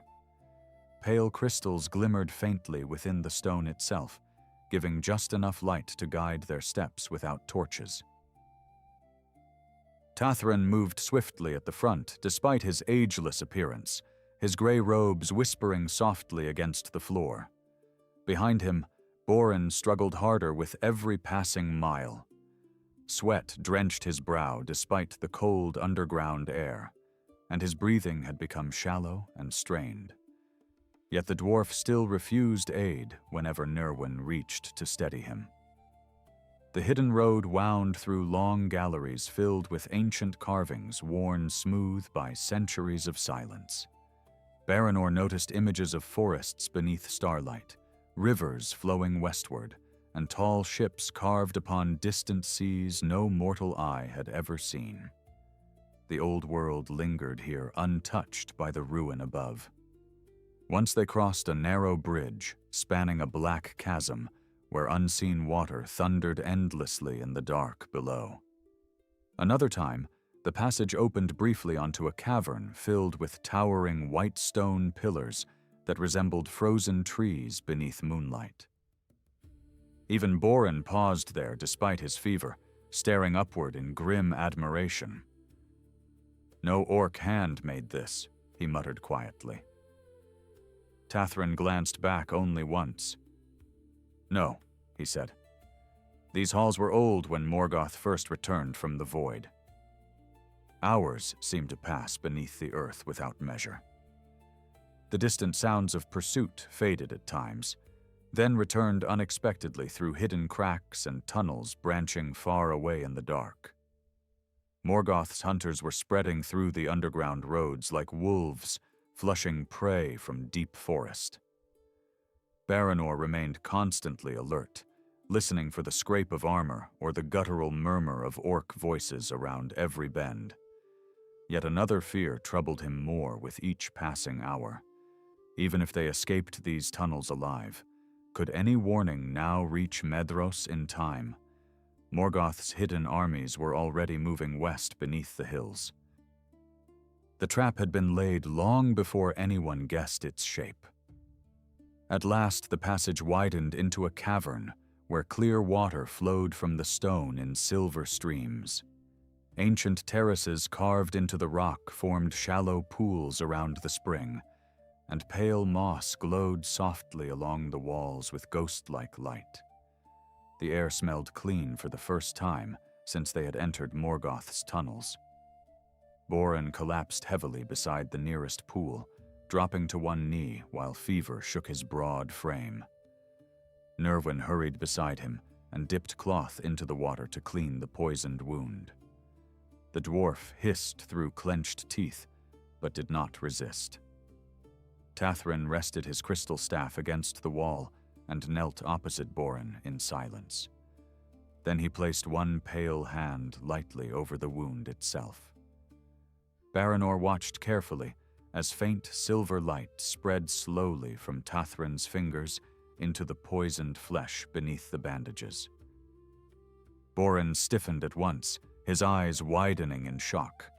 Steam rose faintly from the wound, while dark fluid seeped outward across the cloth into the spring water below. The smell of poison filled the cavern sharp, as bitter roots burning in fire. For several moments, no one spoke. Then Boren gasped hard and nearly collapsed forward into the pool. Tathrin withdrew his hand immediately, the silver light fading once more. "The poison is weakened," he said quietly, "but your strength will return slowly." Boren stared at him with open suspicion, and awe mingled together. "You wield strange arts for one hiding beneath rocks," he muttered weakly. Tathrin allowed himself the faintest trace of a smile. "The world was strange long before your people carved their first halls, son of Belagost." While Boren rested beside the spring, Baranor moved to the edge of the cavern, where another narrow tunnel sloped upward toward darkness. A cold draught drifted down from above, carrying scents absent from the deep roads below. Pine, wet earth, night air. Hope stirred faintly within him for the first time since entering the underground labyrinth. Nerwin joined him silently after a moment, leaning her spear against the stone wall. In the pale cavern light, the weariness upon her face seemed suddenly more visible. "You should have fled when the prisoners revolted," Baranor said quietly. "You owed us nothing." Nerwin watched the darkness ahead before answering. "And gone where? My own people would kill me for abandoning Morgoth's service, while the elves would see only another Easterling spy." Bitterness edged her voice, though exhaustion lay deeper still. "The tunnels were the only world left to me." Baranor studied her carefully. He had seen men corrupted by Morgoth before, entire tribes bending knee for promises of land or gold or simple survival. Yet he sensed no deceit in her now. Only weariness and anger sharpened into endurance. "You warned us in the tunnel," he said. "Why?" Nerwin was silent for several heartbeats. At last she answered softly, "Because I watched orcs murder my younger brother for failing to carry enough stone in the mines. Because every promise Morgoth made my people became chains." Her gray eyes darkened as memory returned. "And because I am tired of serving darkness simply to live another day." Before Baranor could reply, Tathrin suddenly rose sharply beside the spring. The ancient elf tilted his head toward the tunnels behind them, pale eyes narrowing. "Silence," he whispered. Instantly the cavern fell still, save for the soft trickling of water. Baranor heard nothing at first. Then faintly, very faintly, came the sound of heavy footsteps echoing through distant stone. Slow, deliberate, too heavy for orcs. Boren reached for his axe at once, despite weakened limbs. "Trolls?" he muttered. Tathrin nodded grimly. "At least two, perhaps more." The footsteps grew louder gradually, accompanied now by rough, guttural voices speaking in the black speech. The hidden road had betrayed them at last. "There's another way out?" Nerwin asked quickly. Tathrin pointed toward the upward-sloping tunnel near the cavern edge. "That passage reaches the surface eventually, but not before a long climb through narrow stone. If the trolls enter behind us before we clear the upper tunnels, they will crush us like trapped rats." Boren forced himself upright with a curse, swaying slightly as he gripped the axe handle. "Then we stop them here." Baranor looked toward him sharply. "In your condition?" The dwarf barked a humorless laugh. "If I wait until I feel healthy again, elf, Morgoth himself may grow old first." Already the distant torchlight of the pursuing orcs flickered faintly through the lower passage. Shadows moved against the cavern walls far beyond the spring. Tathrin extinguished the glowing moss near the entrance with a sweep of his staff, plunging most of the chamber into darkness, save for the pale waters themselves. "The trolls will rely on the orc torches," he murmured. "That blindness may serve us." Baranor understood immediately. He moved beside the narrow lower entrance, where the tunnel bent sharply before opening into the spring cavern. Perfect ground for an ambush if they struck swiftly enough. They prepared in silence. Borin wedged himself behind a fallen slab of stone near the entrance, axe ready despite trembling arms. Nerwin crouched higher upon a rocky ledge with spear and stolen orc bow laid beside her. Tathrin stood near the spring itself, motionless as carved stone, crystal staff darkened completely in his hands. Baranor waited within the shadows nearest the tunnel bend, arrow drawn tightly against the string. The footsteps thundered louder now. Harsh orc voices barked nervous commands while something massive scraped against the walls behind them. Then the first torchlight appeared around the bend below. 3 orcs entered cautiously, blades raised and yellow eyes darting through the darkness. One sniffed the air uneasily before growling toward the tunnel behind. "They're here," it hissed. "Fresh blood." Another took 2 more steps forward. Baranor loosed instantly. The arrow punched through the creature's eye and hurled it backward dead before any warning cry escaped. At the same moment, Nerwin's stolen spear struck another orc clean through the throat from above. Borin roared and charged from cover into the third, with all the fury left in his battered body. His axe split armor and spine alike, smashing the creature lifeless against the cavern wall. Then the troll came. Its huge shape filled the tunnel mouth behind the fallen orcs, broad as a gatehouse and armored in thick iron plates riveted crudely across gray hide. Torchlight flickered wildly over tusked jaws and tiny black eyes burning with rage. The cavern shook beneath its first step. Behind it, more orcs crowded forward, shouting in alarm. Borin staggered backward at the sight. Even wounded, the troll towered nearly twice the height of a man. "Sweet mercy," Nerwin breathed from the ledge above. The troll bellowed and charged straight into the cavern. The troll crashed into the spring cavern like a falling tower, its iron-plated shoulders smashing sparks from the stone walls as it forced its enormous bulk through the narrow entrance.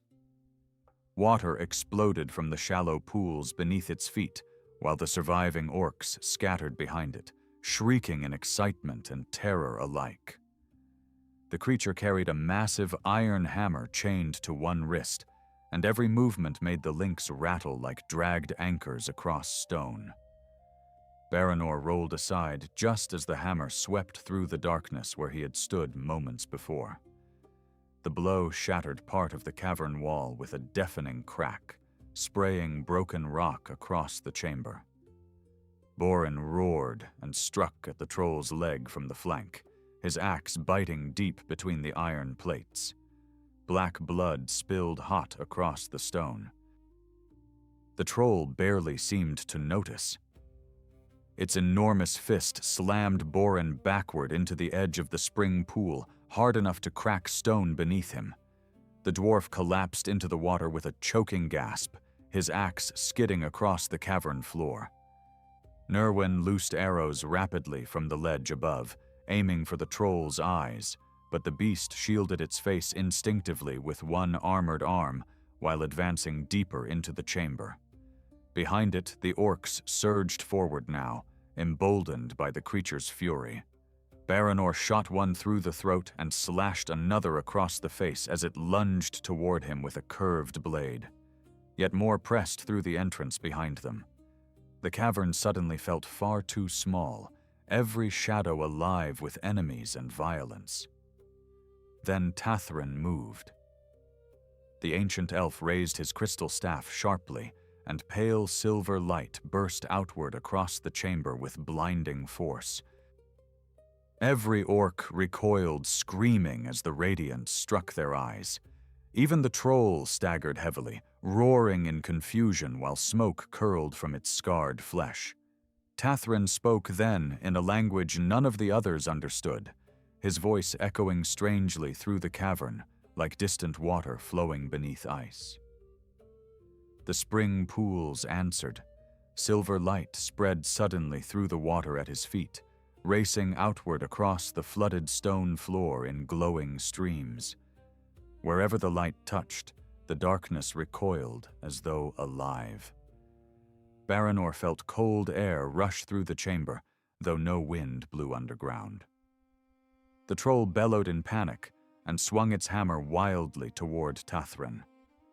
Before the blow landed, the ancient elf struck the stone floor once with the crystal staff. The cavern trembled violently. Cracks split open beneath the troll's feet with a thunderous groan, and half the chamber floor collapsed directly into the black depths below. The creature vanished with a scream of fury and falling stone into darkness beneath the springs. Several orcs plunged after it, their cries echoing briefly before silence swallowed them whole.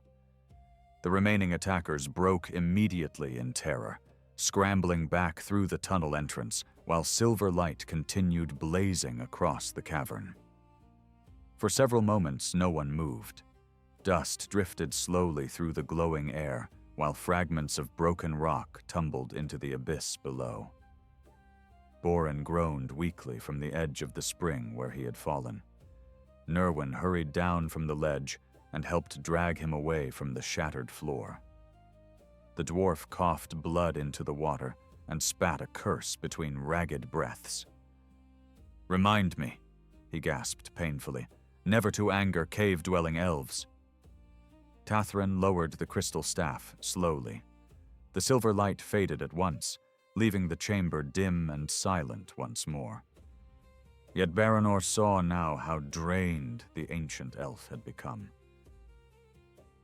Tathrin leaned heavily upon the staff, his pale face strained as though great effort had cost him dearly. "We must go," Tathrin said quietly, after steadying himself. "The collapse will not hold the orcs long." Baranor nodded immediately. He retrieved Borin's axe from the stone beside the spring and handed it back to the dwarf, who accepted it with grim gratitude. Behind them, faint shouting already echoed through the lower tunnels again. Morgoth's servants were regrouping. The hidden roads beneath Beleriand seemed endless, and every moment spent fighting only tightened the net around them. Nerwin extinguished the remaining torch before joining the others beside the upward passage. "How much farther to the surface?" she asked. Tathrin glanced toward the dark tunnel ahead. "Not far now, if fortune remains with us." The climb grew steeper beyond the spring cavern. The passage narrowed into rough natural stone untouched by ancient carving, twisting sharply upward through cold cracks in the mountainside. Fresh air drifted stronger here, carrying scents of pine forests and rain-soaked earth from the world above. Baranor felt his heart lift despite exhaustion. Yet behind them the sounds of pursuit slowly returned once more. Distant horns echoed through the deep tunnels, followed by the heavy grinding of stone as larger creatures forced their way upward through the ruins below. Borin limped badly now, though the fever had eased somewhat after Tathrin's healing. "Persistent bastards," he muttered darkly between breaths. "You'd think they had nothing better to do." Hours beneath the earth had stolen all sense of time, but eventually a pale gray light appeared faintly ahead through the cracks above. Dawn, perhaps, or the first hint of morning beyond the hills. The tunnel widened suddenly, one final time, before opening onto a narrow ledge overlooking a steep forested ravine. Cold wind struck them immediately, sharp and clean after the suffocating depths below. Nerwin closed her eyes briefly, as though savoring the feel of open air upon her face. Far above, pine branches swayed beneath a dim sky streaked with cloud and early light. For a few precious moments, none of them spoke. The world above still existed, after all. Baranor stepped carefully onto the ledge and surveyed the land below. Dense forests stretched westward beneath rising hills veiled in morning mist. Somewhere far beyond those woods lay the guarded marches of Medros and the gathering strength of the Union preparing for war. Yet what caught his attention first was the smoke, thin columns rising through the distant trees northward, too many to be scattered camps alone. Armies moved there already, hidden armies. "They've begun advancing west," he said grimly. Boren joined him at the ledge edge and swore softly beneath his beard. "Then we've less time than we feared." Behind them, Tathrin remained within the cave mouth, staring silently back into the darkness below. Baranor turned toward him. "Will you not come with us?" he asked. The ancient elf shook his head slowly. "My road ends here. These passages must still be watched." Nerwin frowned in disbelief. "Alone?" Tathrin's pale eyes drifted toward the depths beneath the mountain. "I have been alone longer than your kingdoms have stood." There was no bitterness in the words, only weary truth. For a moment, Baranor wondered what countless years of war and ruin the ancient wanderer had witnessed beneath Middle-earth, while realms rose and fell above him like seasons passing over stone. A deep rumble echoed faintly from the tunnel below. Not distant this time. The orcs were climbing fast. Tathrin lifted the crystal staff once more and rested one hand against the cave wall beside the entrance. "Go now," he said quietly. "The western paths remain clear for a little while longer." Boren hesitated visibly. "You cannot hold them alone." A faint smile touched Tathrin's face. "No," he answered, "but I can delay them." Baranor stepped forward immediately. "Then come with us. There is still war above ground enough for every blade." Yet Tathrin merely shook his head again. "The wars of the upper world belong to younger hearts now." The rumbling below intensified. Dust drifted from the cave ceiling as harsh voices echoed nearer through the darkness. Tathrin raised the crystal staff, and pale light blossomed once more around him, illuminating the narrow cave mouth like moonlight caught within ice. For the first time, Baranor understood fully what the ancient elf intended. "You mean to bury the passage," he said quietly. Tathrin inclined his head once. "These roads have carried enough darkness westward." His gaze shifted briefly toward Baranor. "Carry your warning to Medros, son of the Sindar. What survives of Beleriand may depend upon it." There was no more time for farewell. The first snarling orc voices echoed clearly from below now, accompanied by the thunder of heavy troll footsteps climbing through the depths. Baranor gripped Tathrin's forearm once in silent respect before turning toward the ravine. Nerwin followed quickly, helping Boren descend the steep path winding down through the rocks and pine roots. Behind them, the crystal light flared brighter and brighter within the cave mouth until the entire mountainside glowed pale silver against the dawn. Then came a tremendous roar of collapsing stone. The earth shook beneath their feet. Baranor spun in time to see the cave entrance vanish beneath an avalanche of shattered rock and falling trees cascading down the ravine wall. A cloud of dust and pale light burst outward through the forest, while deep beneath it all echoed the muffled screams of trapped orcs swallowed by the mountain itself. Then silence returned slowly to the hills. The hidden passage was gone. For a long moment, the three survivors stood motionless among the pines, while dust drifted through the cold morning air. Borin finally broke the silence with a weary exhale. "Strange fellow," the dwarf muttered. Nerwin stared back toward the ruined mountainside, where the pale light had vanished forever beneath stone. "Do you think he survived?" she asked softly. Baranor looked toward the sealed passage for several heartbeats before answering. "I do not know." They traveled west through the forested ravines without rest, driven onward by the knowledge of what marched unseen beneath the hills behind them. Morning light filtered weakly through heavy clouds overhead, silver upon wet pine needles and dark moss-covered stone. The land here lay empty and watchful, far from the guarded strongholds of the Noldor. Few roads crossed these woods now.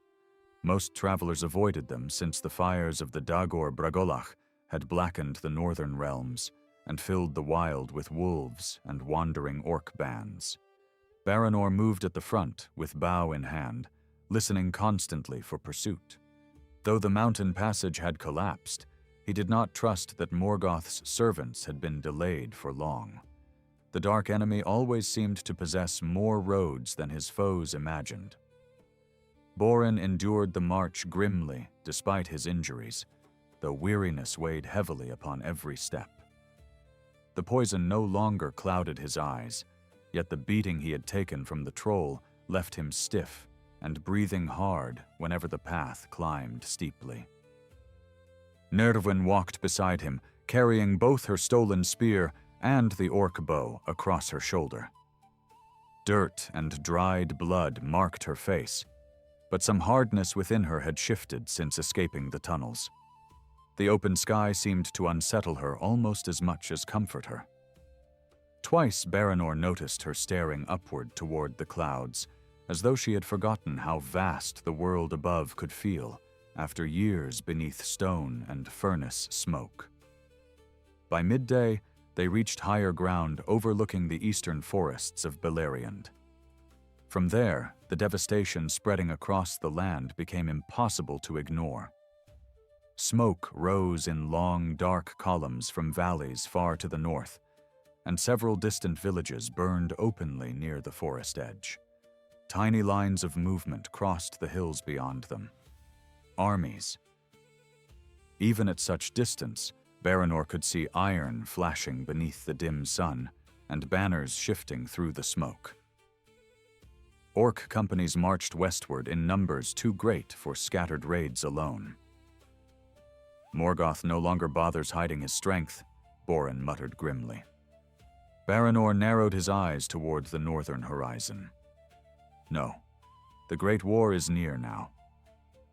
They descended quickly from the ridge and entered denser woodland where ancient beeches and pine crowded close together above narrow game trails. The silence beneath the trees felt wrong. No birds sang. Even the wind seemed cautious among those woods. Baranor halted often to study tracks crossing the damp ground. Most belonged to orc patrols moving west in disciplined groups. Yet another trail troubled him more deeply.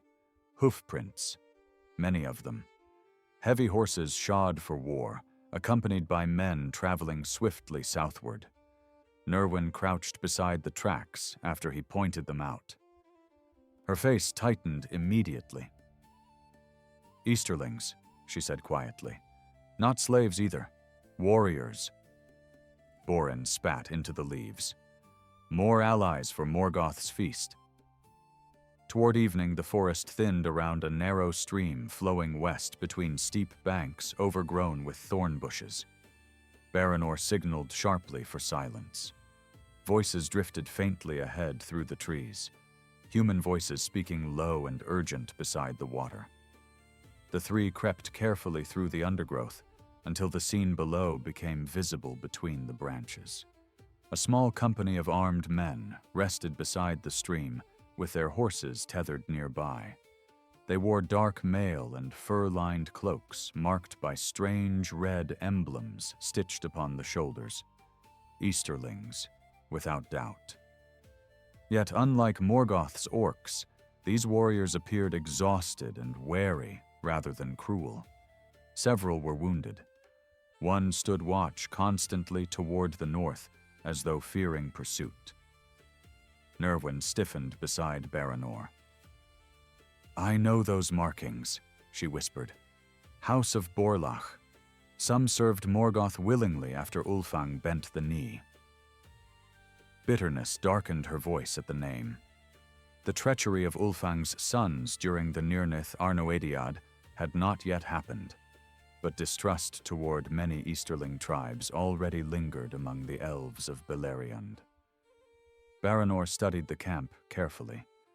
There were too few warriors here for a raiding company, and their horses looked half-starved from hard travel. Something else troubled them. Before he could decide whether to avoid the camp entirely, one of the men below suddenly shouted in alarm. An arrow hissed from the trees opposite the stream and struck the sentry clean through the chest. Chaos erupted instantly. More arrows followed from hidden positions among the woods, while snarling orcs burst from the undergrowth behind the camp. The Easterlings seized weapons desperately as wolves lunged among the horses. One rider fell screaming beneath snapping jaws before he could even draw his sword. "Ambush!" Borin growled, already reaching for his axe. Baranor hesitated only briefly. Whatever loyalties these men once held, they were now prey to the same darkness hunting all free peoples of Beleriand. He rose smoothly from cover and loosed an arrow into the throat of an orc archer across the stream. The battle became confusion beneath the trees. Orcs swarmed into the camp from both sides, while wolves tore at panicked horses amid shouting men and flying sparks from clashing steel. Baranor moved swiftly along the stream bank, arrows falling in deadly rhythm from his bow. Beside him, Nerwin charged directly into the fighting with spear leveled low, her face hard with fury long restrained. One orc recognized her and barked something in the harsh tongue of the mines.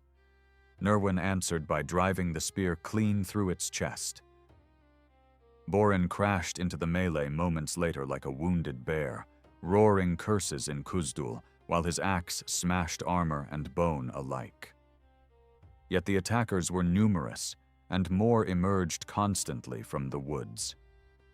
Baranor realized quickly this had not been a random assault. The orcs hunted these Easterlings deliberately. He glimpsed their captain then among the trees beyond the stream. A tall figure cloaked in black scale armor, face hidden beneath an iron helm shaped like a snarling beast. The orcs obeyed it instantly, wherever it moved. Cold recognition struck Baranor at once, the same commanding presence Borin had glimpsed in the tunnels beneath the hills. Not orc. Something else. Something darker. The black-armored figure raised one gauntleted hand sharply, and the orc lines shifted at once toward Nerwin. Several shouted her name in their own tongue, while wolves lunged through the brush to cut off her escape. "They know her!" Baranor shouted. Nerwin heard him too late. A wolf slammed into her from the side hard enough to throw her against the stream bank. Her spear vanished into the water, while the beast snapped furiously at her throat. Before it could strike again, Borin's axe split the creature's skull apart. The dwarf hauled Nerwin upright with his free hand, while blood and water churned around their boots. Across the stream, the black-armored captain watched silently through the chaos. Though distance separated them, Baranor felt those hidden eyes settle directly upon him. Then the figure spoke a single command in the black speech. Instantly, the orcs began withdrawing from the fight with frightening discipline. Several dragged wounded companions into the trees, while archers covered the retreat from hidden positions.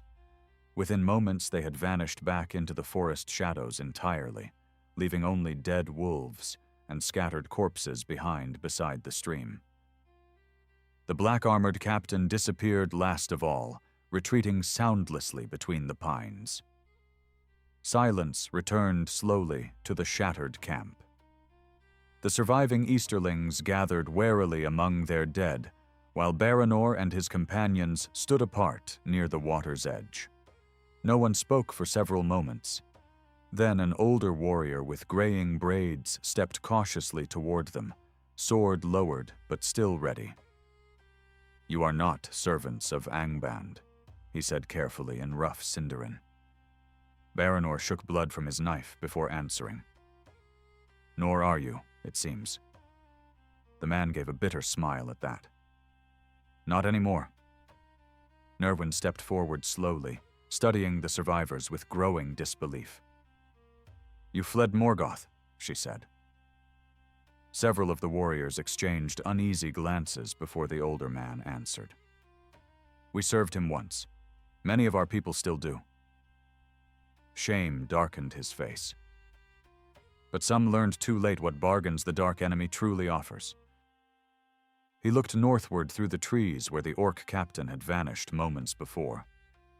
"Now he hunts us as traitors." Borin leaned heavily upon his axe, breathing hard from the battle. "Get in line," the dwarf muttered. The older warrior introduced himself as Hathor, a captain once sworn to the sons of Ulfang before abandoning Morgoth's service weeks earlier. He spoke grimly of growing unrest among certain Easterling clans forced into the hidden tunnel roads beneath Beleriand. Entire warbands had disappeared after refusing orders from Angband. Others were marched west under Orc guard and never seen again. "Morgoth trusts no one now," Hathor said quietly while his surviving companions gathered their wounded. "Not even those who kneel willingly." Baranor listened carefully, every word sharpening the dread already building within him. The dark enemy prepared something immense, not merely battle. Extermination. Night fell fully by the time the dead were buried beneath stone cairns beside the stream. Clouds swallowed the stars overhead, while distant thunder rolled across the northern hills. The survivors gathered no fire, fearing orc scouts nearby. Instead, they rested uneasily beneath the trees, while sentries watched the darkness beyond the camp. Baranor sat apart upon a fallen log, studying the sealed packet still hidden safely within his cloak. The warning from Medros suddenly felt far heavier than parchment and wax alone. Entire armies already moved beneath Beleriand unseen. If the Union marched blind into Morgoth's trap, the ruin of every free people in the north might follow. Then from somewhere distant beyond the forest came the low sound of war horns echoing through the night. The war horns echoed again through the darkness beyond the forest, deep and mournful beneath the low thunder rolling across the northern hills. Every warrior in the camp stiffened at the sound. Horses shifted uneasily against their tethers, while the stream whispered softly through the stones beside the silent cairns of the dead. Baranor rose at once and moved toward the edge of the trees overlooking higher ground to the west. Through breaks in the clouds, he could see faint red glows flickering along the distant horizon. Fires. Many fires. Not scattered villages burning now, but vast encampments spread across the plains beneath Himring. The armies of the Union had gathered at last. Yet beyond those distant flames, farther north where shadow swallowed the land near Thangorodrim, another line of fires moved steadily southward like a river of molten iron beneath the night. Borin joined him after a moment, leaning heavily upon his axe while his wounded shoulder throbbed beneath fresh bandages. The dwarf stared long toward the horizon before speaking quietly. "Too late," he muttered. Baranor said nothing at first. The same thought had already settled coldly within his chest. Morgoth's armies were in motion. The hidden roads beneath Beleriand had carried entire hosts westward, while the princes of the Noldor prepared openly for war above ground. Somewhere ahead, Medros still believed he could force the gates of Angband with strength of arms and desperate hope. Yet the enemy already moved around him through darkness and stone. Nerwin approached silently from behind, her face pale beneath the shifting cloud light. "Then we ride tonight," she said. "Every hour matters now." Before dawn, the small company departed the stream camp together. Hathor and his surviving warriors guided them westward through hidden forest trails, known only to wandering hunters and outlaws avoiding Morgoth's patrols. Rain began falling again near sunrise, cold and steady through the pines, turning the narrow paths slick beneath horse and boot alike. Several times they heard distant movement among the hills nearby. Orc scouts searched the forests constantly now. Once they glimpsed black wolves crossing a ridge scarcely half a mile away, their pale eyes glinting briefly through the rain before vanishing into the mist. No one spoke loudly after that. The land itself seemed to hold its breath before the coming storm. By midday, they reached the outer marches east of Himring. The change in the land struck Baranor immediately. Here war lived openly upon the earth. Camps stretched across the hills beneath banners of many peoples. Elves of the Noldor clad in bright mail despite the dark weather. Grim men from the House of Hador gathered beside long spear lines, and dwarves from Belegost, laboring around great engines of war hauled north for the assault upon Angband. Horns sounded constantly through the rain, while messengers rode between camps carrying commands and tidings. Fires burned everywhere despite the wet wind. Thousands prepared for battle, thousands who did not yet understand the danger closing beneath their feet. Hathor and his Easterlings were stopped almost immediately by armed riders bearing the star emblem of Medros. Swords were drawn the moment the guards recognized the Eastern armor and red-marked cloaks. Tension spread through the muddy road at once. One of the elven captains rode forward with hand upon his blade, sharp-eyed and cold-faced beneath a rain-dark helm. "Easterlings do not enter these camps armed," he said flatly. Hathor lowered his hood slowly, revealing the exhaustion and grief etched across his weathered features. "Then bind us if you must," he answered, "but we carry warning from beneath the mountains." The captain's gaze shifted immediately toward Baranor, standing beside them. Recognition flickered there. "You are the scout from Sirion." Within the hour, Baranor and his companions were brought through the sprawling war camps toward the fortress heights of Himring itself. Rain streamed from banners snapping overhead, while companies of armed warriors marched constantly through the muddy roads between tents and siege engines. Baranor caught glimpses of familiar heraldry among the gathered hosts. The silver emblems of Fingon's people from Hithlum, blue standards of the Falas carried by scattered survivors from the western coasts, and the hammer crests of dwarven smith lords from Belegost. For the first time in many years, the free peoples of Beleriand stood united in open strength against Morgoth. Yet beneath all that gathered might, Baranor sensed unease spreading already like cracks beneath ice. Scouts hurried constantly through the camps bearing grim tidings from the north. Something had gone wrong sooner than expected. At last they entered the stone halls of Himring, where guards in red and black armor escorted them through torchlit corridors crowded with messengers and weary captains. The fortress smelled of rain-soaked cloaks, forge smoke, and exhaustion. Outside, thunder rolled heavily over the hills, while distant war horns answered from the camps below. Baranor's group was led into a broad chamber where maps covered a long table beneath hanging lamps. Several elven lords stood gathered there in tense discussion. Baranor recognized Maglor immediately by the silver harp emblem upon his dark cloak and the sorrow already lingering within his face. Beside him stood Medros himself, tall even among the Noldor, his copper-red hair bound behind scarred shoulders. His missing right hand rested upon the map table, while his remaining hand gripped a dagger tightly enough for the knuckles to whiten. The chamber fell silent as Baranor approached. Medros studied the mud-covered scout and his battered companions for several long moments before speaking. "Galander's message reached us yesterday," he said, voice calm despite the tension surrounding him. Yet it spoke only of hidden tunnels and orc movement beneath the hills. His sharp gray eyes narrowed slightly.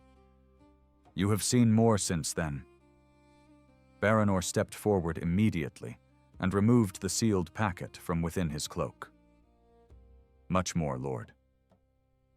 He spoke then without pause, recounting everything from the underground forge halls to the hidden army roads stretching beneath eastern Beleriand. He described the Easterling warbands marching west unseen, the supply tunnels beneath the hills, and the black armored captain directing Morgoth's forces below ground. As he spoke, silence deepened across the chamber. When Baranor finished, even the rain beyond the fortress walls seemed distant. Medros stared down at the maps spread before him, jaw clenched hard with thought.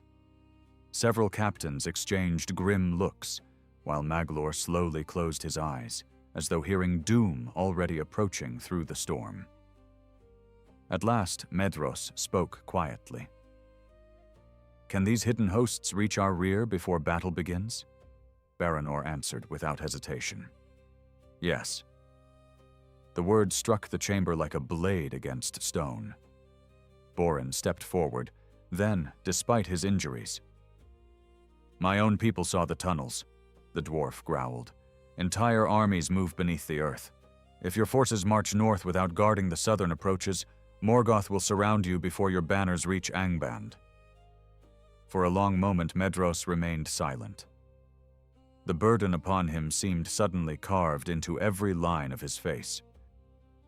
This war had consumed years of planning, alliances, and desperate hope.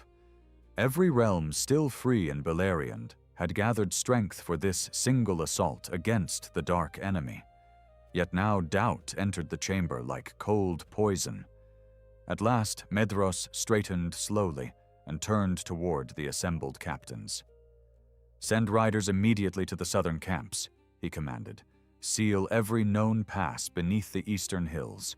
Double the scouts upon the western ridges." His gaze hardened like drawn steel. "And no army marches north until I know where Morgoth hides his reserves." Messengers rushed from the chamber at once. Yet even as orders spread through Himring, another sound rose outside beyond the fortress walls. Horns, countless horns echoing across the rain-soaked plains below. One of the guards burst suddenly through the doorway, pale-faced and breathless. "Lord Medros," he gasped. "Fingon's banners move already from the west." The chamber froze. Medros turned sharply toward the guard. "Impossible. The signal has not been given." The guard swallowed hard before answering. A great host emerged from the northern valleys at dawn. Orcs, wolves, and fire drakes. Fingon has begun the attack early. Thunder shook the fortress walls.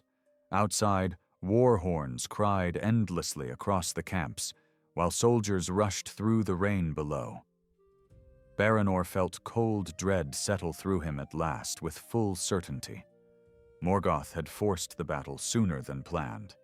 The trap was already closing. Medros stood motionless beside the war table for only a heartbeat longer before seizing his sword belt. "Then there is no more time," he said grimly. "We ride now." The chamber erupted into motion. Captains shouted orders while armored guards hurried toward the fortress gates below. Maglor paused briefly beside Baranor before following his brother toward the storm outside. Weariness and sorrow shadowed the minstrel lord's face even then, as though some part of him already heard the lament this battle would become. "You have done all that could be done," he said quietly to the scout.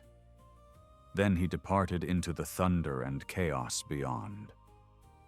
Baranor followed the others onto the fortress walls as rain lashed across Himring beneath a blackened sky.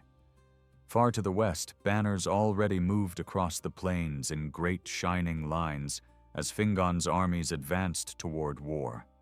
And from the north, like a spreading tide of darkness beneath the storm, Morgoth's legions came roaring southward from Angband. The battle of unnumbered tears had begun.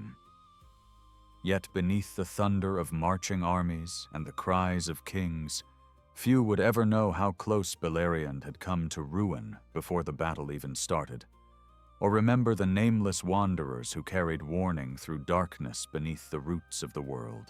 Привіт. Так. Окей. Хотів сказати своїх авторських кілька думок. Я виглядаю так. Хто же додивляється відео до кінця знає. Аватара для вас відео я зробив прям в стилі і в дусі Середзем'я, щоб максимально вас погружати в історії, щоб вам подобалося, щоб ви переглядали цей якийсь крутий серіал. Дивіться, хотів би прокоментувати трошечки, про що я міркував, коли писав це, що я намагався донести в загальному в суті. Дивіться, я весь час думав про те, як часто долю чогось величезного вирішують люди, чи їх імен ніхто потім навіть не пам'ятає. Ми звикли уявляти історію як щось таке, що рухають королі, та якісь полководці, герої, там наші улюблені маги із легенд.